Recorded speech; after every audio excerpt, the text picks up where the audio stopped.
Exam capsule.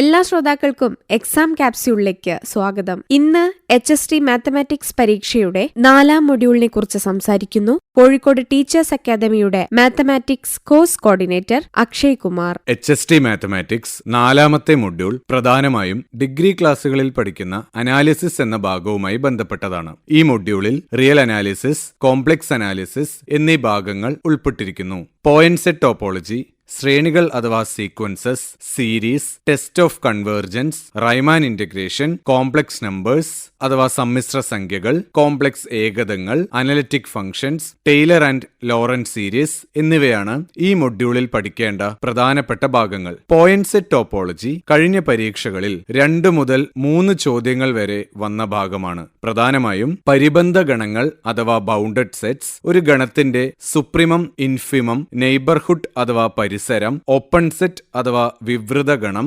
Closed set അഥവാ സംവൃത ഗണം, limit points, interior point, countable set അഥവാ ഗണനീയ ഗണം, അൺകൗണ്ടബിൾ സെറ്റ് എന്നിവയാണ് ഈ ഭാഗത്തിൽ ഉൾപ്പെടുന്ന ടോപ്പിക്സ്. എണ്ണൽ സംഖ്യകൾ, അഭിന്നക സംഖ്യകൾ തുടങ്ങിയ ഗണനീയ ഗണങ്ങളുടെ ഇന്റീരിയർ, ക്ലോഷർ കാണുന്നതുമായി ബന്ധപ്പെട്ട ചോദ്യങ്ങൾ കണ്ടുവരുന്നുണ്ട്. കൂടാതെ ഒരു ഗണത്തിന്റെ സുപ്രിമം, ഇൻഫിമം എന്നിവ കാണുന്നതിനുള്ള ചോദ്യങ്ങളും പ്രതീക്ഷിക്കാവുന്നതാണ്. ഈ മൊഡ്യൂളിലെ വളരെ പ്രധാനപ്പെട്ട ഒരു ഭാഗമാണ് സീക്വൻസസ് അഥവാ ശ്രേണികൾ. ശ്രേണികളുടെ കൺവേർജൻസ് അഥവാ സംവ്രജനവുമായി ബന്ധപ്പെട്ട ചോദ്യങ്ങൾ കഴിഞ്ഞ പരീക്ഷകളിൽ കണ്ടുവരുന്നുണ്ട്.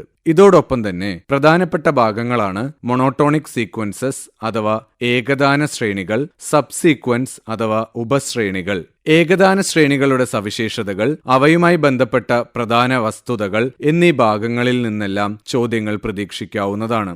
3 ചോദ്യങ്ങൾ വരെ ഈ ഭാഗങ്ങളിൽ നിന്നും കണ്ടുവരുന്നു. കൂടാതെ സീരീസുകളുടെ കൺവേർജൻസ് പരിശോധിക്കുന്നതിനുള്ള വിവിധ ടെസ്റ്റുകൾ പ്രധാനമാണ്. Comparison test, root test, ratio test തുടങ്ങിയവ ഉപയോഗിച്ചുള്ള ചോദ്യങ്ങൾ സ്ഥിരമായി കണ്ടുവരുന്നു. ഒരു ഏകദത്തിന്റെ continuity, uniform continuity, Riemann integrals, അവയുടെ സവിശേഷതകൾ തുടങ്ങിയ ഭാഗങ്ങളിൽ നിന്നും ചോദ്യങ്ങൾ പ്രതീക്ഷിക്കാം. 4ാമത്തെ മൊഡ്യൂളിൽ ഉൾപ്പെട്ട മറ്റൊരു പ്രധാനപ്പെട്ട ഭാഗമാണ് കോംപ്ലക്സ് നമ്പേഴ്സ് അഥവാ സമ്മിശ്ര സംഖ്യകൾ. +1 ക്ലാസ്സിലും ഡിഗ്രി ക്ലാസ്സുകളിലും പഠിക്കുന്ന കോംപ്ലക്സ് നമ്പേഴ്സുമായി ബന്ധപ്പെട്ട പാഠഭാഗങ്ങൾ കൃത്യമായി മനസ്സിലാക്കേണ്ടതുണ്ട്. കോംപ്ലക്സ് നമ്പേഴ്സിന്റെ പോളാർ ഫോം, nth റൂട്ട്സ് എന്നീ ഭാഗങ്ങളിൽ ചോദ്യങ്ങൾ പ്രതീക്ഷിക്കാവുന്നതാണ്. കൂടാതെ അനലിറ്റിക് ഫംഗ്ഷൻസ്, ലിയോവില്ലീസ് തിയറം ഉപയോഗിച്ചുള്ള ചോദ്യങ്ങൾ എന്നിവ കഴിഞ്ഞ പരീക്ഷകളിൽ ചോദിച്ചു കാണുന്നുണ്ട്. ഒരു കോംപ്ലക്സ് ഏകദത്തിന്റെ ലോറന്റ് സീരീസ്, ടെയ്ലർ സീരീസ് കാണുന്നതുമായി ബന്ധപ്പെട്ട ചോദ്യങ്ങളും സിംഗുലാരിറ്റി, കോംപ്ലക്സ് ഇന്റഗ്രേഷനുമായി ബന്ധപ്പെട്ട ചോദ്യങ്ങളും കഴിഞ്ഞ പരീക്ഷകളിൽ കണ്ടുവരുന്നുണ്ട്. 2 or 3 ചോദ്യങ്ങൾ വരെ കോംപ്ലക്സ് നമ്പേഴ്സ് എന്ന ഭാഗവുമായി ബന്ധപ്പെട്ട് പ്രതീക്ഷിക്കാവുന്നതാണ്. HST മാത്തമാറ്റിക്സ് പരീക്ഷയുടെ 4ാം മൊഡ്യൂളിൽ ഉദ്യോഗാർത്ഥികൾ ശ്രദ്ധിക്കേണ്ട കാര്യങ്ങളെക്കുറിച്ച് സംസാരിച്ചത് കോഴിക്കോട് ടീച്ചേഴ്സ് അക്കാദമിയുടെ mathematics course coordinator Akshay Kumar. നാളെ HST മാത്തമാറ്റിക്സ് പരീക്ഷയുടെ 5ാം മൊഡ്യൂളിനെ കുറിച്ചുള്ള അധ്യായം കേൾക്കാം.